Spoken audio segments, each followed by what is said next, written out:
우리는 같은 말씀을 묵상하더라도 항상 그 문맥 전체에 우리 맥락을 봐야 말씀을 우리가 곡해하지 않게 됩니다. 예를 들자면 이사야서 11장 2절에 보면은 성령을, 여호와의 영을 지혜의 영이다, 지식의 영이다, 그리고 모략의 영이다, 재능의 영이다, 여호와를 경외하는 영이다, 이렇게 얘기하시거든요. 그러니까 다시 말해서 지혜, 지식, 총명, 모략, 재능, 이렇게 말씀을 하시는 이 순서를 잘 보시면은 이게 다 하나의 비슷한 메시지라는 걸 알 수가 있어요. 그런데 신천지에서는 모략을 뜻밖에도 이제 거짓말 쪽으로 해석을 하는 거잖아요. 그래서 전도도 거짓말 해도 된다. 그래서 모략 전도다. 이제 이렇게 얘기하는 거잖아요. 근데 사실 그게 맥락을 안 봐서 이제 그렇게 되는 거거든요. 지혜와 지식의 영, 총명의 영, 모략의 영이라고 할 때 이게 다 지혜, 지식, 총명하고 연관되는 게 모략인 거죠. 거짓말이 아니에요. 맥락을 안 봐서 이게 잘못 해석해서 곡해해서 잘못 가르쳐서 그렇게 되는 거예요. 그게 보통 이단인 거죠. 그런 의미에서 사실 우리가 주기도문을 볼 때도 그냥 주기도문만을 보실 게 아니고 이제 그 맥락을 보셔야 돼요. 오늘 말씀 주기도문이 나오잖아요. 근데 그 맥락이 뭐냐 하면은 오늘 11장 한번 1절에 보시면 예수께서 한 곳에서 기도하시고 마치심에 이렇게 말씀하시잖아요. 그때 제자들이 기도를 가르쳐 달라고 하는 거예요.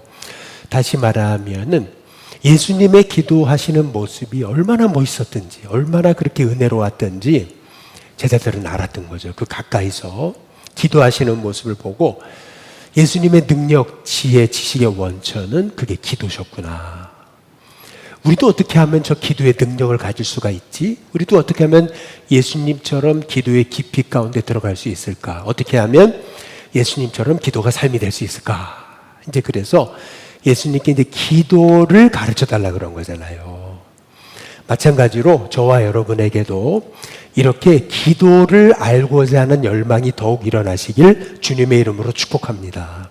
더욱 기도하고 싶고 더 기도의 자리에 나가고 싶고 예수님처럼 그렇게 깊이 가운데 기도하는 것을 사모할 때 하나님께서 그렇게 은혜 주실 줄로 믿습니다. 그래서 오늘 말씀은 이러한 제자들의 간청에 예수님이 응답하셔서 그래 기도란 이런 거다 이제 알려주시면서 하셨던 말씀이 첫째가 주기도문이고 두 번째가 간청기도고 세 번째가 지난주에 함께 나누셨던 삼중기도, 구하고 찾고 두드리는 기도이셨던 거거든요. 그러니까 다시 말해서 누가복음에 있어서 주기도문의 맥락은 뭐냐 하면 바로 간청기도, 구하고 찾고 두드리는 기도 속에 주기도문이 있는 겁니다. 그러니까 주기도문이 결국에는 간청하며 기도하라라고 하는 맥락 속에 이제 있는 것이죠. 그러나 마태복음은 조금 달라요. 마태복음에 나온 주기도문이 우리가 쓰는 주기도문인데 그런데 마태복음에 거기 한번 6장에 한번 9절을 한번 이렇게 보시면 그러므로 너희는 이렇게 기도하라 이렇게 말씀하시네. 기도를 가르치시는 거예요. 똑같습니다. 맥락은 시작은 똑같아요. 그런데 13절 이렇게 끝나잖아요. 우리를 시험에 들게 하지 마시옵고 다만 악에서 구하시옵소서. 주기도문이 끝났어요. 대개 나라와 권세와 이제 끝났습니다.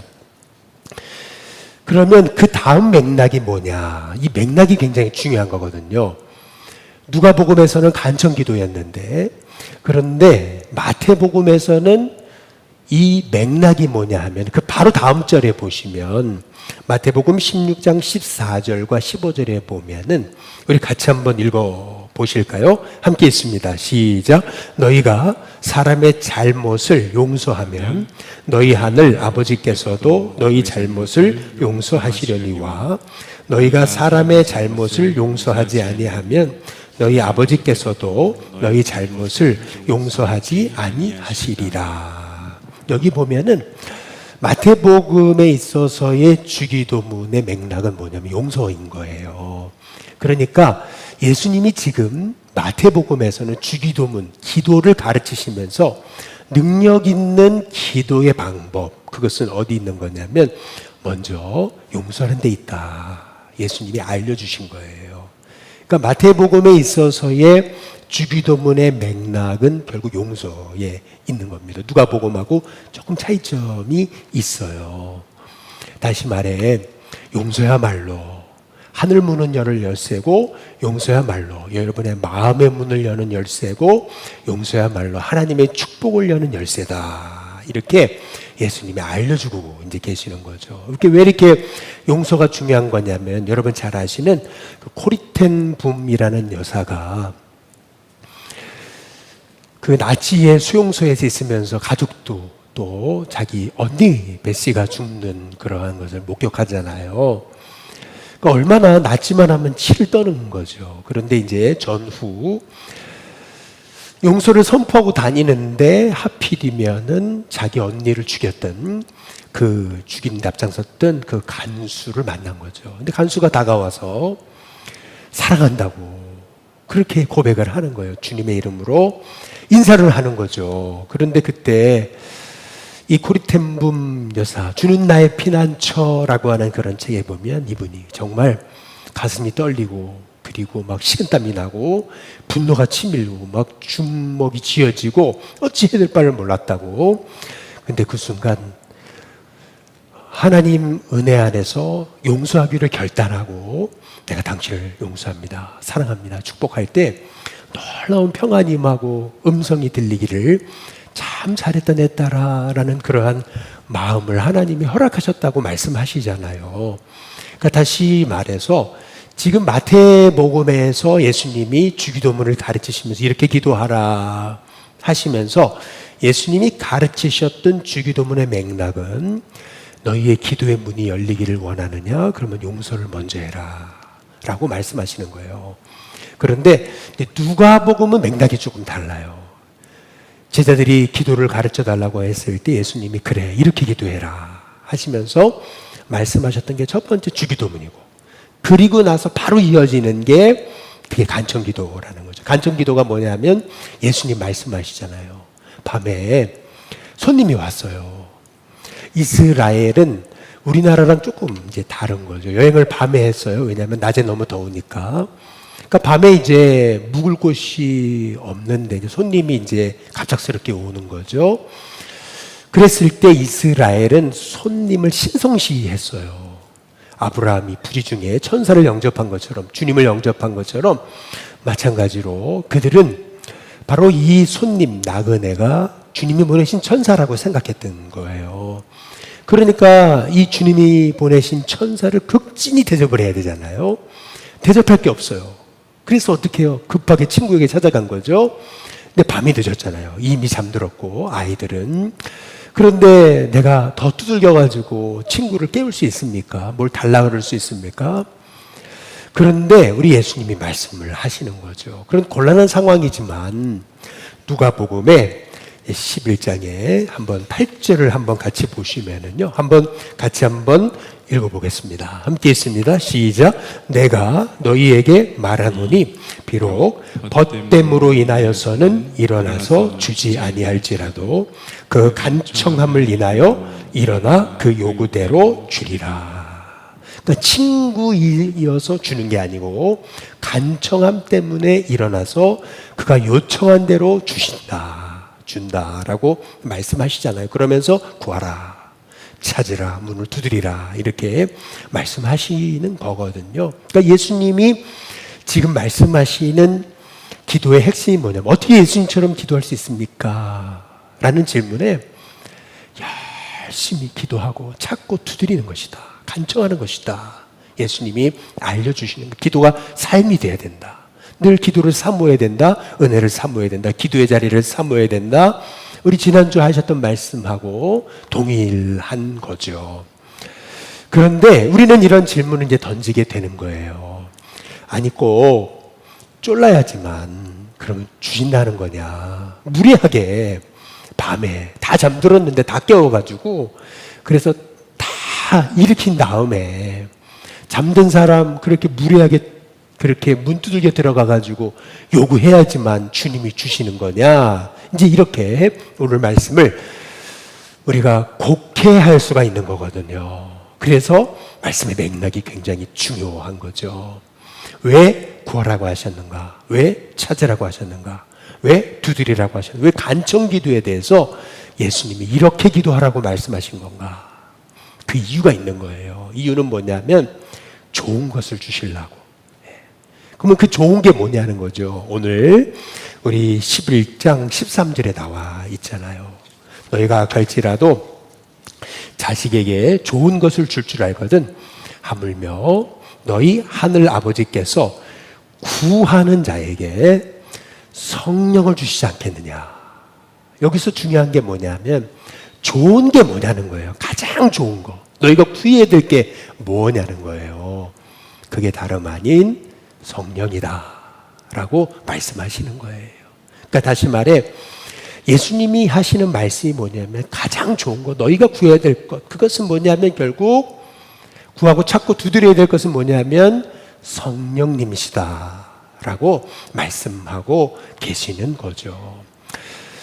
지난 주일 우리 교육훈련 우리 종강식이 있었잖아요.